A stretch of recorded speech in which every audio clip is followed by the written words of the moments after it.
of the Lord. The hammer bracelet proclaims his handiwork. He comes forth as a groom from the canopy. Like an athlete he rejoices to run the course. From the end of heavens he emanates, and his circuit is to their end. Recognized as a great traveler in the heavens, soaring to immense heights at its apogee, and then coming down, bowing unto the heaven. At its perigee, the planet was depicted as a winged globe. Wherever archaeologists uncovered the remains of Near Eastern peoples, the symbol of the winged globe was conspicuous, dominating temples and palaces, carved on rocks, etched on cylinder seals, painted on walls. It accompanied kings and priests, stood above their thrones, hovered above them in battle scenes, was etched into their chariots. Clay, metal, stone, and wood objects were adorned with the symbol. The rulers of Sumer and Akkad, Babylon, and Assyria, Elam, and Urartu, Mari, and Nuzi, Mitanni, and Canaan, all revered the symbol.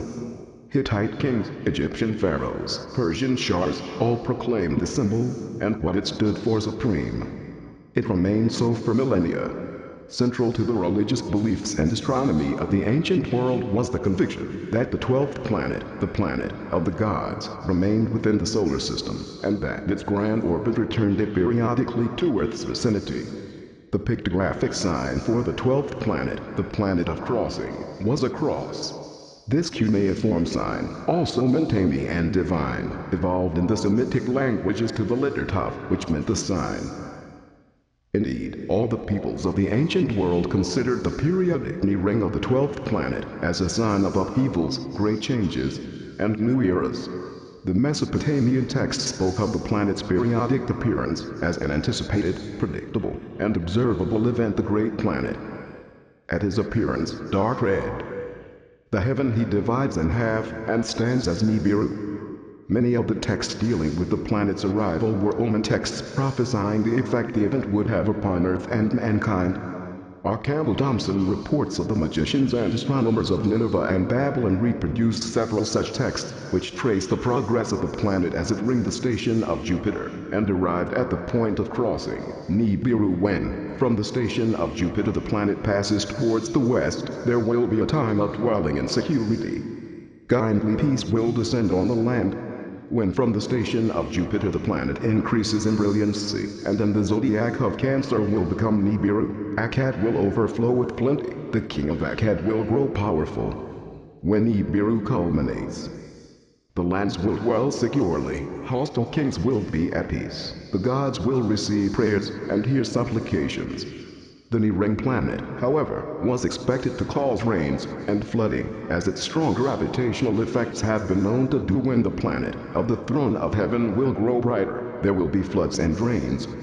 When Nibiru attains its perigee, the gods will give peace, troubles will be cleared up, complications will be unraveled. Rains and floods will come. Like the Mesopotamian savants, the Hebrew prophets considered the time of the planets approaching Earth and becoming visible to mankind as ushering in a new era.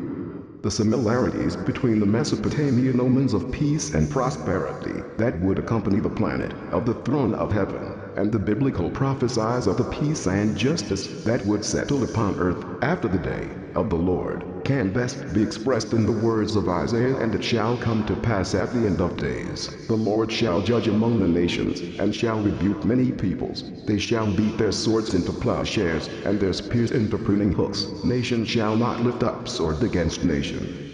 In contrast with the blessings of the new era following the day of the Lord, the day itself was described by the Old Testament as a time of rains, inundations, and earthquakes.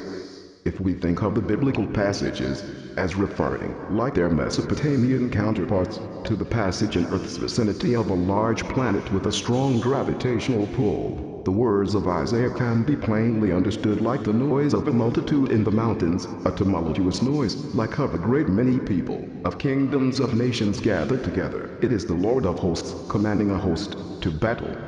From a faraway land they come, from the end point of the heaven to the Lord, and his weapons of wrath come to destroy the whole earth. Therefore will I agitate the heaven, and earth shall be shaken out of its place, when the Lord of hosts shall be crossing, the day of his burning wrath.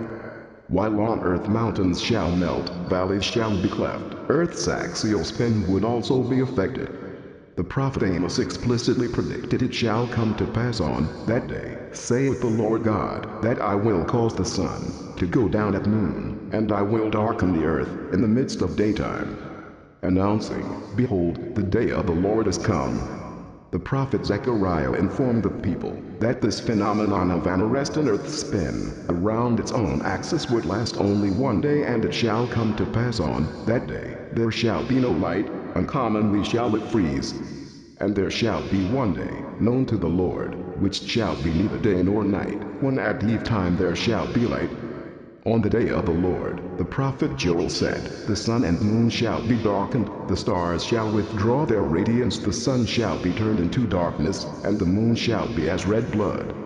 Mesopotamian texts exalted the planet's radiance and suggested that it could be seen even at daytime, visible at sunrise, disappearing from view at sunset.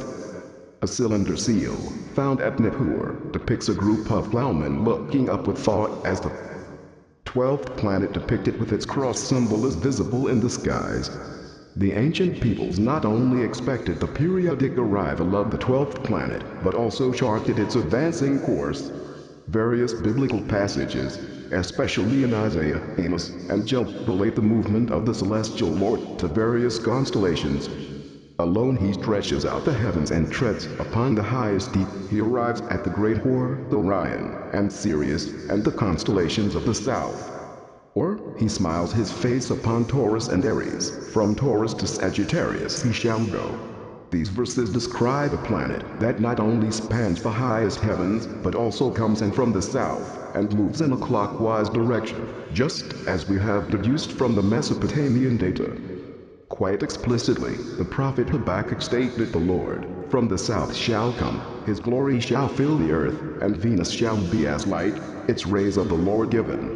Among the many Mesopotamian texts that dealt with the subject, one is quite clear: planet of the god Marduk, upon its appearance Mercury, rising 30 degrees of the celestial arc Jupiter, when standing in the place of the celestial battle Nibiru.